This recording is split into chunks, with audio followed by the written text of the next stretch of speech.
membawa semangat sadumuk bathuk senyari bumi tak toi tekan pati. Pangeran Diponegoro berhasil menjebol tembok benteng.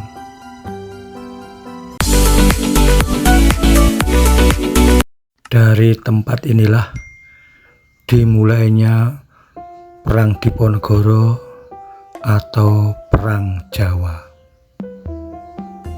Pada tanggal 20 Juli tahun 1825, pasukan dari Keraton Yogyakarta atas perintah Belanda ingin menangkap Pangeran Diponegoro yang bertempat tinggal di Tegalrejo. Pangeran Diponegoro akan ditangkap karena dianggap membangkang atau memberontak, sebab dia memerintahkan patok-patok untuk membuat jalan yang melewati tanah dan makam leluhur Diponegoro dicabut diganti dengan tombak sebagai tanda protes karena pematokannya tidak seizin keluarga Pangeran Diponegoro. Usaha penangkapan Diponegoro gagal karena Pangeran Diponegoro berhasil menjebol tembok benteng Kapangeranan Tegalrejo yang kemudian meloloskan diri bersama keluarganya dan para pengikutnya. Pangeran Diponegoro berlari ke arah barat, kemudian sampailah di Gua Selarong yang jaraknya sekitar 13 km dari Tegalrejo.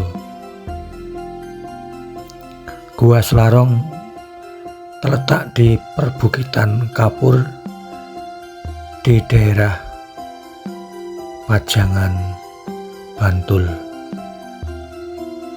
Di gua itu Pangeran Diponegoro sudah sering bertapa semedi.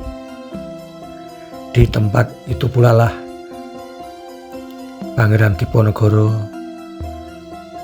melakukan perlawanan kepada pihak keraton yang didukung oleh penjajah Belanda. Para bangsawan keturunan dari Sri Sultan Hamengkubuwono I, Hamengkubuwono II, Hamengkubuwono III juga bergabung ke Pangeran Diponegoro. Perlawanan ini juga dibantu oleh seorang ulama dari Surakarta, yaitu Kyai Mojo. Dibantu pula oleh Sentot Prawirodirjo, Bupati Madiun, anak Bupati Madiun, dan ada juga Srikandi Jawa, yaitu Nyai Ageng Sirang, putri dari Bupati Sirang, sebuah kabupaten yang ada di kawasan Jawa Tengah.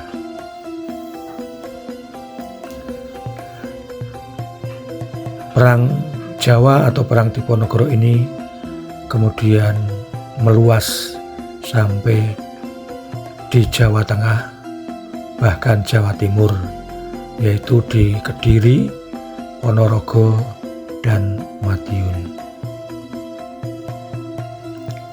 Sahabat,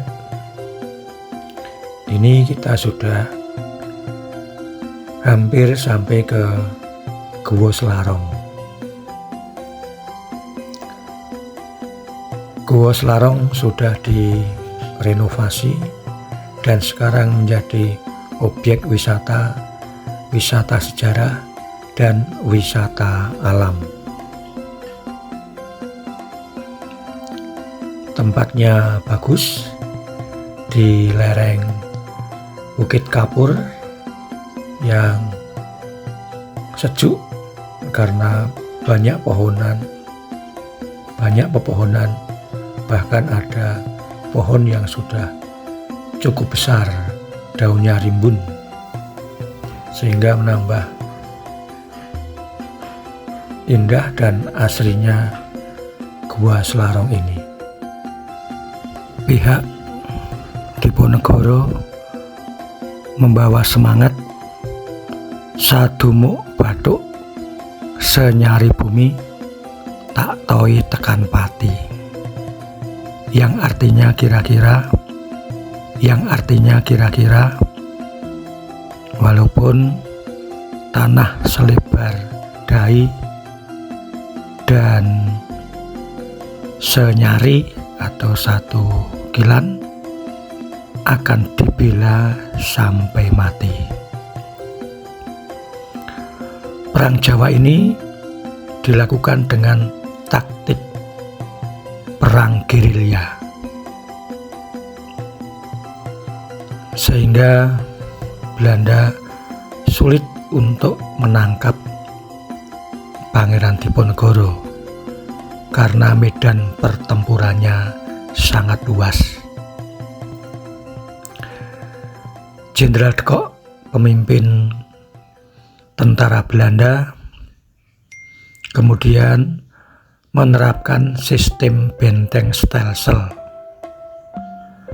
yaitu membuat benteng pertahanan di kota atau daerah yang telah berhasil direbutnya.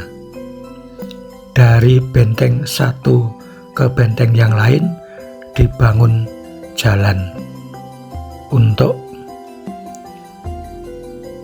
gerak cepat dari pasukan yang ada di benteng itu. Akibatnya Pangeran Diponegoro terjepit, daerah peperangannya tinggal di sebelah barat Sungai Progo dan sebelah timur Sungai Bogowonto, yaitu di Pegunungan Menoreh.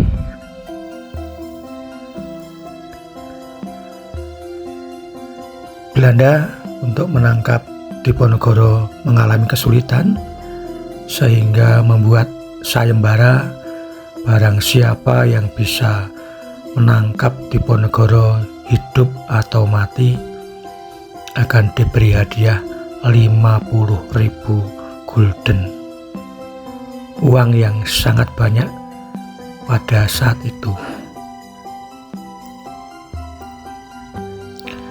Akhirnya dengan tipu muslihat